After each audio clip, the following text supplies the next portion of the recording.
Dragon's Dogma 2 sold over 3 million copies and marks a significant success for Capcom. However, despite these record-breaking numbers, the lasting impression and post-launch support for the game have been lacking, to say the least. And looking at the data of concurrent players on Steam, we see that the game lost 94% of its player base after only 2 months. But why did this happen? How could a game with an extremely loyal player base get abandoned in such a short time frame? And what happened along the way? The answer is complicated. And even though I have tried to wrap my head around this for months after launch, it's only after compiling all the footage and data for this video, it became clear to me just how many L's Capcom have taken in the process of reviving this cult classic. And to get the full picture, we are going to dissect the events unfolding before launch, the state of the game on release, and the post-launch support in form of patches and updates. Later, we are also going to cover how Dragon's Dogma 2 can be saved with an upcoming DLC, and what needs to change for that to happen.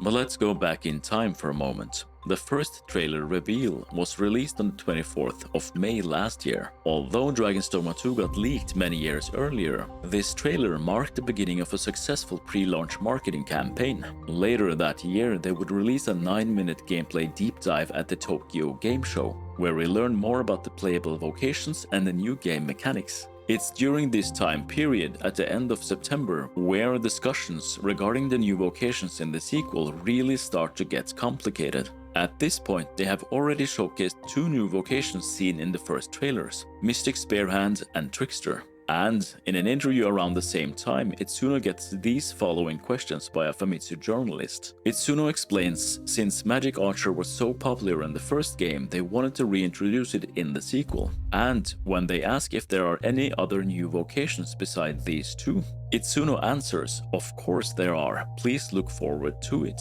Since they at that point in their marketing already had revealed Mystic Spearhand and Trickster, and there were many misconceptions going around in the community that was based on poorly translated interviews, or just parts of an interview taken out of context. That in turn led people to believe Capcom still had new vocations they would reveal later. After completing the game, we of course know that the only new vocation revealed after this was the Warfarer, which in all fairness isn't really a new vocation, but rather a class that lets you access already playable vocations at the same time. 1 month earlier, Capcom had also posted this on their Twitter, further sowing hope for new vocations like a possible monk class, to be revealed at a later stage. The way this message was conveyed certainly gave the community expectations that lasted all the way until launch. And in time, these small promises would turn into big disappointments for the community as a whole, partly explaining the lost player base after launch. Our expectations were simply not met in the product we had bought. Another factor to consider was the Trickster situation, that would introduce 2 completely new color codes we had not seen in the first game. For veteran players, this would certainly point towards new base classes, and vocation theories therefore flourished under this new addition of color logic.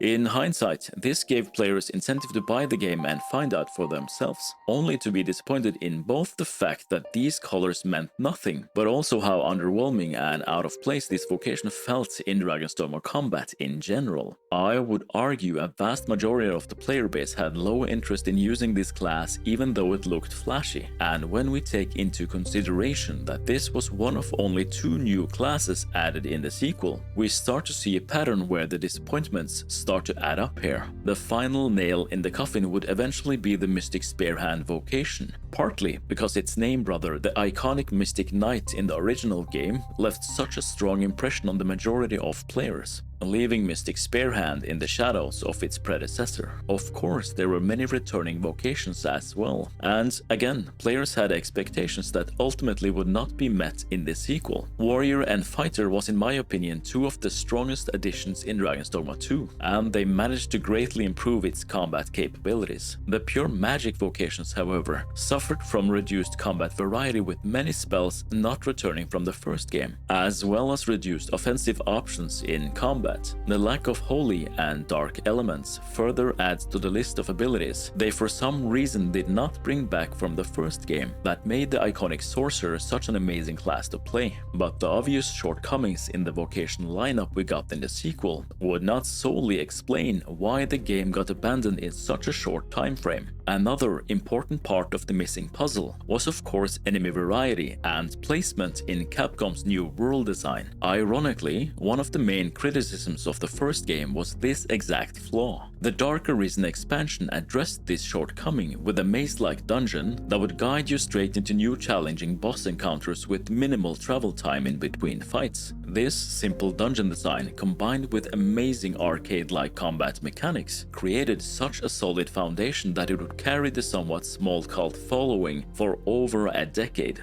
And it's here I think Capcom overcomplicated their approach when creating the sequel. The formula was tried and tested. They already knew what worked, yet they somehow failed to deliver on the community's core wishes for the sequel, bring back the most popular vocations and introduce some new ones from Dragon's Dogma Online, increase enemy variety, and fill the world with more frequent boss encounters. It was a low-hanging fruit, ready to be picked by Itsuno and the team. That in itself was a huge disappointment, but in the months before the release of Dragon's Dogma 2, Capcom would face an even more devastating backlash with the introduction of microtransactions and the rumors of only 30 FPS achievable on consoles. The response to these initial rumors was of course disbelief in the community, and that any game developer would aim for uncapped 30 FPS for their new AAA title was of course hard to accept for most players in 2024. Itsuno later confirmed these leaks a month before release, in turn slowing down the hype train at least for a big part of the player base on console. The addition of microtransactions on the other hand affected all platforms, and many players that already was on the fence or didn't like the first game would jump on this new hate train as soon as the news of MTX surfaced. Although I have made my stance regarding these business practices clear in the past, I still feel the community acted a bit too harsh, and the backlash for content creators like Fighting Cowboy and Rurikon was really unnecessary in my opinion. You can of course play the game without using these DLC packages, but what made so many players angry was the fact that one of these paid items was fairy stones. Since this item is relatively expensive and hard to come by during your playthrough, there was certainly an incentive for players to pay for this item. This was not an issue on PC however, since you could easily mod the game to reduce the cost of fairy stones and other similar items. For many players though, there was far bigger issues in the game that would reduce their gameplay experience and eventually replayability. Stamina consumption outside of combat, the lack of any hard mode, and severe FPS drops in towns would eventually lead to the sequel's slow and painful death. After launch, we were promised improved performance across all platforms, but after a total of 8 patches, we still haven't gotten any real optimization. And it seems that Capcom have abandoned the game as well, ever since they released their last patch and community post on X in the middle of July. Dragon's Dogma 2 was one of my hopes for Game of the Year, and for it to die out like this in a matter of months is just a shame to witness. At this point, the only thing that can save the game is an absolutely amazing DLC that can redeem the game's shortcomings, add the missing vocations and improve enemy variety, and finally fix the performance issues that have plagued the game since launch. If they can do this, and I strongly believe it's possible, then Dragon's Dogma 2 will survive and take its place as Itsuno's true vision of the game 12 years later.